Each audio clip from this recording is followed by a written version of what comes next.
down by 2. What's your message to your team? Well, I just thought that we came out, we played extremely hard, and then Moss went unglued and just got the ball and just took it and did whatever he wanted to do. Nobody got in front of him, nobody stopped him. In the second half, they came out and met the challenge. I think he only had 5 points in the second half.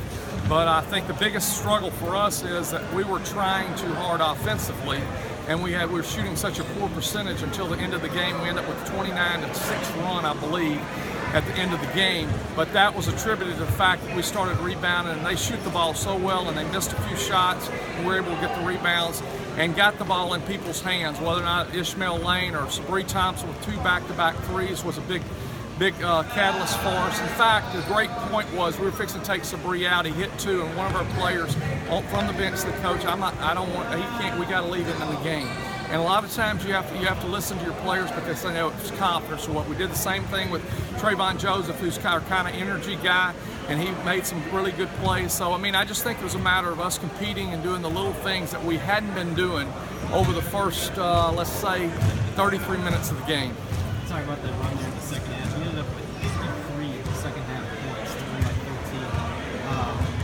How big were guys like Ishmael Lane in that? I mean, Ishmael Lane really came to play. He looked like he was determined. He challenged some shots and did some really good things and got some balls and finished them around the bucket. And it wasn't playing timid. You know, went up there with a nice dunk from a standing position and jumped up, carrying up about 250 pounds. That was a pretty good leap. Did a great job. But we did pretty good there for the most of the game with the free throws until we missed a few down the stretch, about 3. But, you know, did a great job. And I would say the key to the game was Ishmael Lane, Devontae Hall getting in the ball screen to be able to get to the goal and make some things happen. They did actually score 7 more points in the second half than they did in the first, but you were able to force them into offensive fouls, turnovers. I mentioned Brady lost 6 points in that second half. What did you throw at them differently? I just think what we tried to do is stay in front of Brandon and not let him get a running head start. And he was getting a running head start, and that was creating most of the problem because he is so talented and a high flyer and makes shots from all over the floor. You know, so that we were able to do that, and I just think there in general, us not losing people. Haywood Register did a great job in the second half of getting going and making shots. And 23, and I'm losing his name right now. Jordan Williams. Jordan Williams stepped up and made some big shots for him as well. But I think the key to it was that we were able to knock down the free throws down the stretch to get back in the game and rebound their misses and be able to get up and make some shots finally, because we were below 30% until the last stretch where I think we made a very, very high percentage of shots.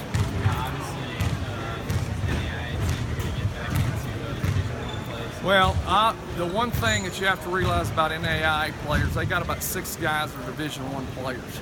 And for whatever reason, they're not where they were, and they're playing in a very good program at LSUA, and they do a great job. And so talent-wise, they are very well coached and very well talented, but we do head into Missouri, an SEC school, and then we play Mississippi State at SEC school. And I understand that competition level, but the competition and intensity will not be any greater in those games than it was here tonight. For them, it was an exhibition. For you guys, it's not. That's exactly right. The win that you didn't get against them last year, how big was it to just get a win? Well, it's big to get a win. You know, after you go out to A&M and you go out to Oklahoma and you don't play very well, you need to come defend your home court. Fortunately, we were able to do that tonight as well as we did the other day against a Division III school on a turnover that shot the ball extremely well at 15 of 27 from the three-point line. So we've got to do the little things and find ways to win. And that's what the biggest thing tonight is, find ways to win. Would you say defense is suddenly becoming a return? You know, it's interesting you ask that, because before and they said, what do we want to hold our opponent to? And I actually heard them say 65 points. And you know, to be honest with you, when they said that, I thought, come on guys, give me a break. I mean, because they're getting up and down the floor, but what we did was we did cut down on transition points, and because they didn't get any easy buckets, it limited their score, even though they made the 3-pointers. But that was a very critical thing. And then you held them without a field goal at all for nearly 6 minutes again.